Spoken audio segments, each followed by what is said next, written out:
Now, the Palin Update with Kevin Scholla presents Liberty and Legacy. Here's Tamara Colbert. I have had it up to my eyeballs this week with progressives.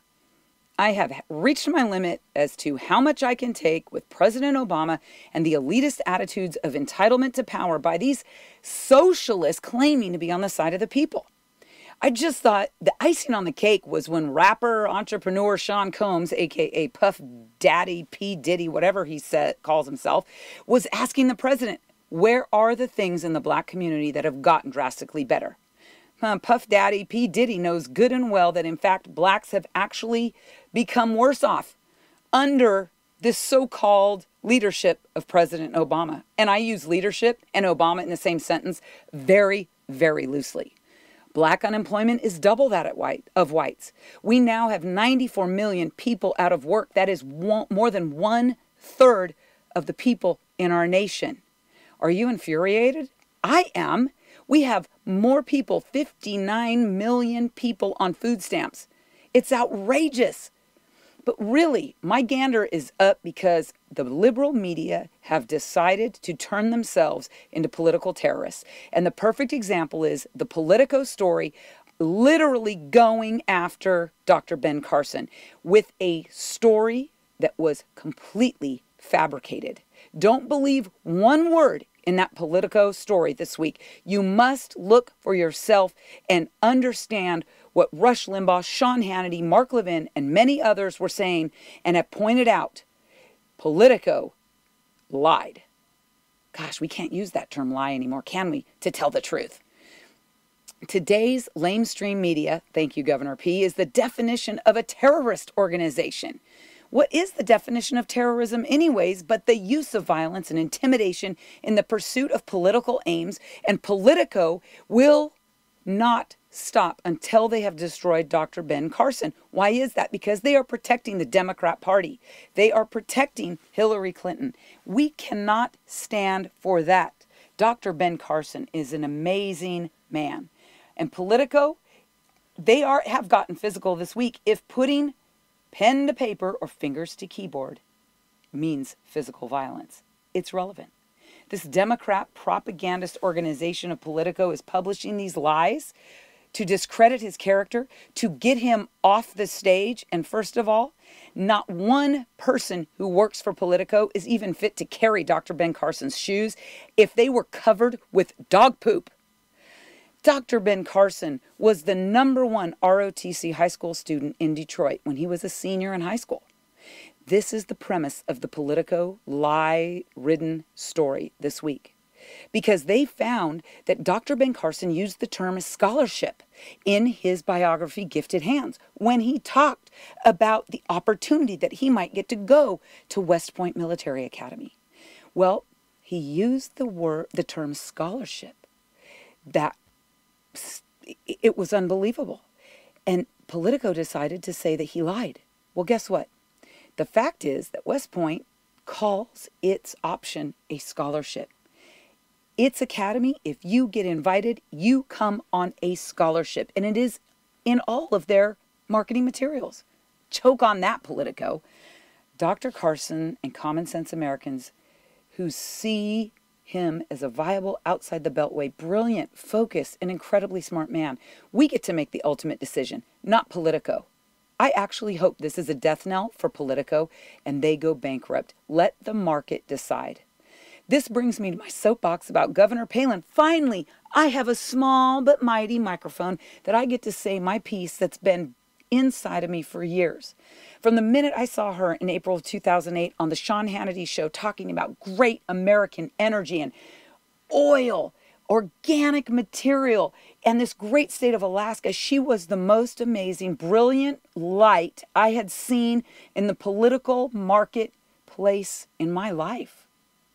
I told my family I thought she was, quote, the one, right? She was the only choice, as far as I was concerned, for Veep with John McCain. And in August, it turns out I was right. I'm not right too often, but I am proud to say I was right about Governor Palin. Only I wish she would have been the presidential choice, not the Veep. Then I watched the lamestream media do everything they could to tear up her character. She was running too much. She came from a state that was too backwoodsy and too country, and she was having a baby at her age. And then it turned out she had a beautiful, special boy at that. And then those lamestream media monsters went into a dark oblivion they've never really gotten over. And on, trying to set her up. Even John McLame's own communication people, and yes, I did say John McLame. I'm sorry, Governor Palin, but I don't respect John McCain's political leadership. I respect what he endured in Vietnam.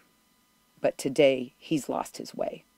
And he lost his way and lost my respect in how he allowed his communication people to set you up. I have always believed and thought that Americans were much better, much smarter than that. But the allure of power and money and greed that comes with a residence inside the Beltway is the most incredible drug for the ego-driven. But those who have no ego, but decide to live by grace and humility and a fortitude that is God-anchored, are the only people that we should be electing to go to Washington, D.C. in any capacity. Those people who are focused on the country and the citizens instead of themselves. This week, I'm reading a book called From Good to Great about the differences of companies and what makes them good to great.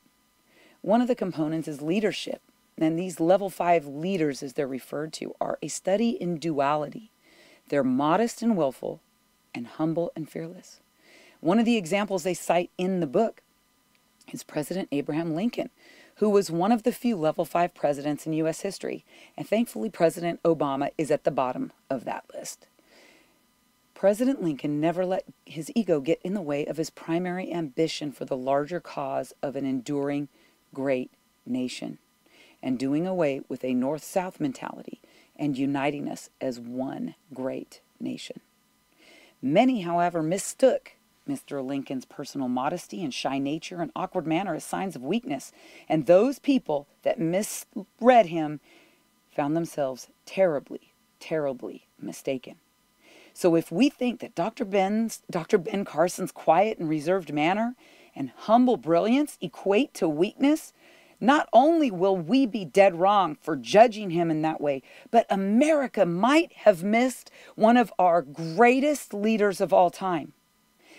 This week, as we watch another debate, the last debate of 2015, we must vet these candidates. We must research their policies, their debate performances, and listen to their common sense. We must look beyond those candidates fighting for their own self-interest and personal futures. And we must grasp firmly to those who have a compelling modesty and unwavering resolve to do the right thing and to have the courage to stand up and take responsibility and make the tough decisions for what they know need to be done in this nation to truly make America great again. That courage of conviction is what each of us must ascribe to live by as well. And we can only have America from good to great by getting a leader who has that same courage of conviction and that same unwavering resolve and compelling modesty that truly can elevate Americans to our next great century. I want to know who you think wins the debate this week, and I want to know who you're looking at as a candidate, a serious, viable candidate in 2016. You can tweet me at Tamara Colbert, hashtag Mama Grizzly Radio. I can't wait to hear from you. I'm Tamara Colbert for Mama Grizzly Radio. Have a great week, everybody. Tamara Colbert in Texas. Tune in for more Liberty and Legacy next week. And to learn about Convention of States, head to conventionofstates.com. Now our weekly commentary, Steel Resolve. Here's Sarah Steelman. Thanks, Kevin. After raising 3 boys, all 3 of which attended public schools, I know how ridiculous school administrators have become. The public schools today teach our kids how to be the ultimate conformists, blindly following authority regardless of whether it is right or wrong. Since my baby graduated in 2013, I've been rather insulated from the ridiculous decisions of the public school system. However, when I read about the football coach in Washington, Joe Kennedy, who was put on administrative leave for praying after football games, I went ballistic. He would kneel and pray on the 50-yard line after games. He did not compel the players to pray with him. The school district issued this statement: while attending games may be voluntary for most students, students required to be present by virtue of their participation in football or cheerleading will necessarily suffer a degree of coercion to participate in religious activity when their coaches lead or endorse it. Give me a break! This coach is teaching these kids that no matter what the outcome of a game or anything else in life, putting God first in our lives is what we are called to do as Christians. What a fabulous role model in a society who prefers to worship self-absorbed Twitter stars.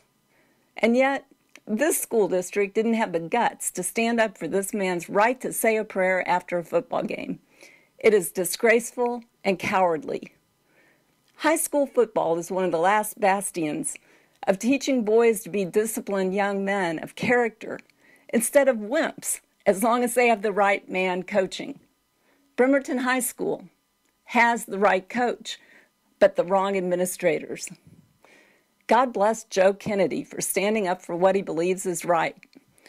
At the next football game, I pray his team and the fans kneel with him, despite the school district's ridiculous action. This is Sarah Steelman for Mama Grizzly Radio. Tune in again next week for another segment of Steel Resolve right here on the Palin Update. The Palin Update, including Liberty and Legacy and Steel Resolve, is on demand and available for download. So just head to mamagrizzlyradio.com, pick the show you want to hear, and you can listen anywhere, anytime.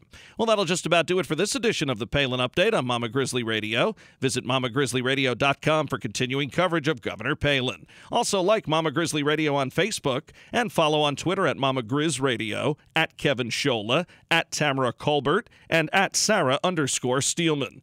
And I'm doing some writing for Breitbart News. Go to Breitbart.com and search Kevin Schola. I want to thank Sarah Steelman, Tamara Colbert, and everyone here at Mama Grizzly Radio. Thanks to Dr. Ben Carson, Senators Rand Paul, Ted Cruz, and Rick Santorum, and Mr. Donald Trump. And thank you for listening today. Special thanks to our sponsor, Narrowgate Security Agency. Visit narrowgate.com. The Palin Update is produced by Lena Anderson, the Andy L. Kramer, and Lori Ann Lewis. Please be sure to join us again next time for another edition of the Palin Update right here on Mama Grizzly Radio. I'm Kevin Schola. Have a pleasant day.